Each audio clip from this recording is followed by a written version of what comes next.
आणि आत्ताच गुलाल उधळून खरं तर आणि गुलाल अंगावरती घेऊन भाजपचे प्रवक्ते विनोद भाऊ इथे या ठिकाणी आलेले आहेत. विनोद भाऊ, पहिले तर आपलं अभिनंदन. धन्यवाद. राज्यातली सगळी घोडदौड, पहिली प्रतिक्रिया. खरं तर आज भारतीय जनता पार्टीसाठी आणि महायुतीसाठी आमच्यासाठी अतिशय आनंदाचा दिवस आहे. आपण सांगितल्याप्रमाणे 29 जागेवर महानगरपालिकेच्या निवडणुका झाल्या आणि बहुतांश त्याच्यापैकी 1-2 ठिकाणी जर सोडल्या तर सगळ्या ठिकाणी आम्ही त्या निवडणुका जिंकतोय आणि स्पष्ट बहुमताने निवडणुका जिंकतोय. त्यामुळं महाराष्ट्राच्या जनतेनं देवेंद्रजी फडणवीस साहेब यांच्या विकासाच्या नीतीला, महायुतीच्या विकासाच्या नीतीला या ठिकाणी मतदान केलं आहे आणि त्याचाच उत्तम उदाहरण म्हणून हा रिझल्ट आपल्याला या ठिकाणी दिसतोय. अशाच पद्धतीचे निकाल अजून ज्या ठिकाणी बाकी आहे, ज्यांचे निकाल बाकी आहे त्या ठिकाणी सुद्धा अशाच पद्धतीचे निकाल ठिकाणी आपोआप सोडता सगळ्या ठिकाणी भारतीय जनता पार्टी आणि महायुतीची सत्ता महानगरपालिकेमध्ये त्या ठिकाणी बसणार आहे. पण विनोद भाऊ, जर तुम्ही शिंदेंना सोबत घेतलं नसतं तरी विजय निश्चित होता असं तुम्हाला वाटतं का?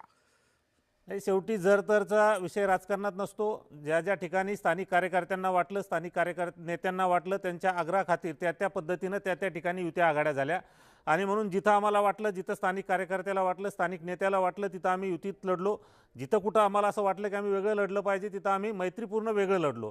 असे काही फार विसंगती त्या ठिकाणी आमच्यात नव्हती आणि अतिशय खेळीमेळीच्या वातावरणात आम्ही त्या ठिकाणी निवडणुका लढलो. बरं, पण मला तुम्हाला विचारायचं विनोद भाऊ, काय नेमकं घडलंय? म्हणजे मला तेही लक्षात येत नाही. म्हणजे ही मतं जी आहेत ती काँग्रेसकडे काही प्रमाणात गेली, तर मग ती MIM कडे जास्त प्रमाणात आली, अल्पसंख्याक मतं किंवा दलितांची वोट्स, असं काही म्हणायचं काय सगळ्याच्यात? काँग्रेसकडं न जाता ती मतं MIM कडे गेली. त्याच वेळेस MIMच्या एवढ्या जागा त्या ठिकाणी वाढताना दिसतात.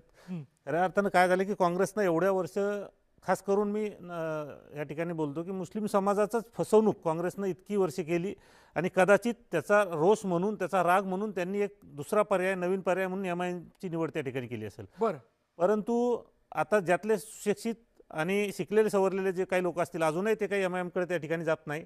परंतु हे नेमके कुठले मतदार गेले याचं आत्मपरीक्षण सुद्धा करणं गरजेचं आहे आणि राज्यासाठी हे चांगली गोष्ट नाही. MIMच्या एवढ्या जागा वाढणं ही अतिशय घातक गोष्ट आहे.